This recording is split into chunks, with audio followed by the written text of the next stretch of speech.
Now, I'm not here to beat up on the Catholic Church, but the Catholic Church does have a unique, rich, and vibrant history when it comes to tearing down, or attempting to tear down, significant structures in Los Angeles. I'm not really going to go into that today. You want to read more about that, go to riplosAngeles.com/save B'nai B'rith, and you can read all about it. Now, what is this B'nai B'rith of which I speak? Well, could it be another place that the Catholic Church is attempting to tear down? Yes, it is. Catholic Charities, which is an arm of the Archdiocese, wants to demolish this building. Is that a good idea? Or is it evil? Well, let's discuss. First of all, 3 points.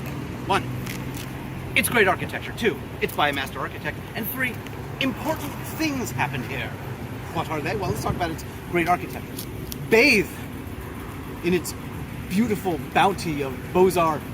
Batchelder, for example. I mean, it's got all that great polychrome brickwork, but like this twisty spiral corner colonnette, that's Batchelder. Those little coins that are sticking off of it, those are actually attached to that column.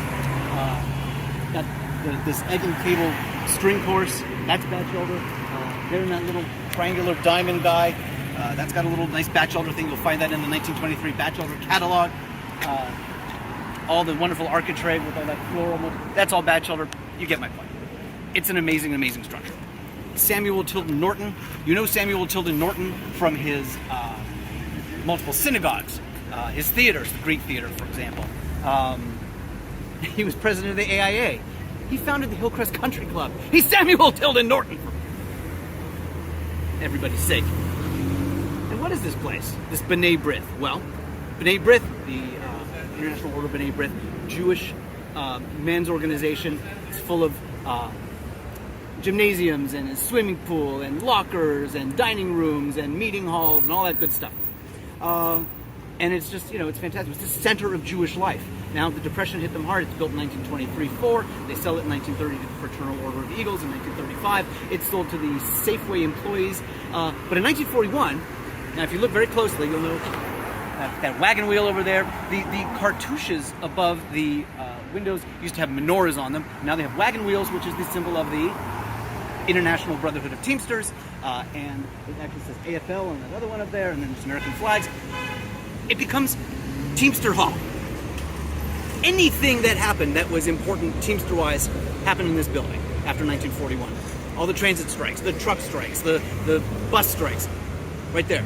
And you can't think about the Teamsters without thinking about their ugly racism, which was solved right here. If you were black and you show up and you're like, hey, I want to drive this bus.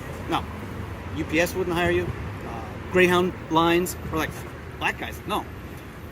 John T. Williams, first African-American head of the Teamsters, said, this ends right now, and it ended right here. Chief Parker said, let's integrate the LAPD. Nobody remembers that about him. The fire department fought kicking and screaming for like 16 months to keep from being segregated. And it was John T. Williams said, that ends right now, right here. Like, that's the sort of history that this amazing building has. But it's all going to be, at the bottom, a landfill. Should that be? I say no. For example, Catholic Charities Inc. gets sent a letter that says, well, we want to landmark this building, obviously, because it's a freaking slam dunk. And the Right Reverend Monsignor Gregory Cox says, and I quote, well, we can't landmark it because that would make a substantial financial hardship on us. Let's examine that claim. It's a 60,000 square foot lot with like 42,000 feet of parking lot. So he wants to build a Liso village. It's like a youth at risk, which is fantastic, don't get me wrong.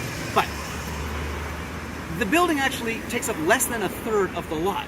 And all the things that he wants to have, like a little like youth center, rec center, lockers and gyms, the building already has.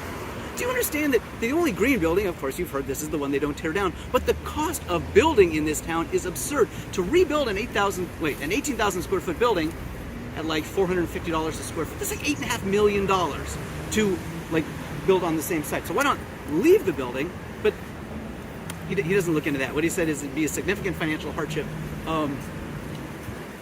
According to the June 2021 audit of Catholic Charities Incorporated, they have assets in excess of $400 million. 2018 IRS filings show that Catholic Charities made $62 million that year and made $57 million in 2019, the next year. Now, if you and I made that kind of money, half of it would go to the government. The state of California would take 10%, feds would take 40%. Not a nickel gets taken from Catholic Charities because they're tax exempt. So they're making like $60 million a year. They can't spend like $1 million to upgrade an important and significant building. I would say that Monsignor Cox's claim that it would be too much of a significant financial hardship has a lot of chutzpah. And well, the whole building says, enough with the chutzpah, Monsignor Cox. Let me stay, integrate me, adaptively reuse me, and everyone will benefit, including you, my friend. You have been told so by I, the Preservationist Cranky. Good day, sir. Good day.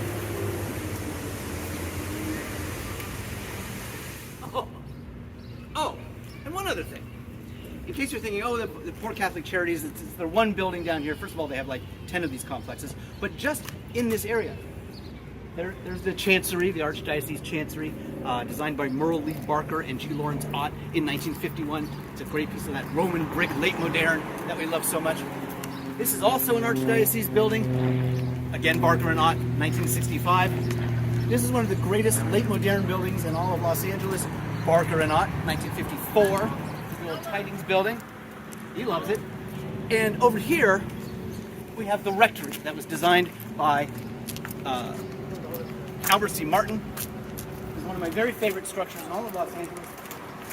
Built for the Archbishop in 1922. Right here. And then adjacent, built on the former Our Lady of Guadalupe. And then, of course, it's next to one of the greatest churches in all of Christendom, which is Emmanuel, 1927. And so that just gives you some flavors to the fact that the Archdiocese owns basically everything in this area. So the idea that something with an 18,000 square foot footprint needs to be torn down because they don't have enough, places to put stuff, that's crazy business. And I want to point out too that retaining and maintaining an already built structure is, as you may know, there's God commanding us to do so, is to be green. It's the green thing to do here on Green Street. It's happening. So do it, people. Do it for the children and our future. I thank you. And you. And as you can see, the rectory is made. Rectory, I hardly knew he is made up. Wait, can we talk about this wall? Now this is the exact sort of wall that you see at 4th and Olive where the Fremont Hotel from 1902 used to be. And in fact, this used to be the site of the Church of Our Virgin of the Sister of Our Lady of Guadalupe. I may have added some words to that, but this wall is ancient. And it's my favorite part of Los Angeles. I know I say that a lot, but I only talk in superlatives. And that's my favorite thing to say about Los Angeles. Woohoo!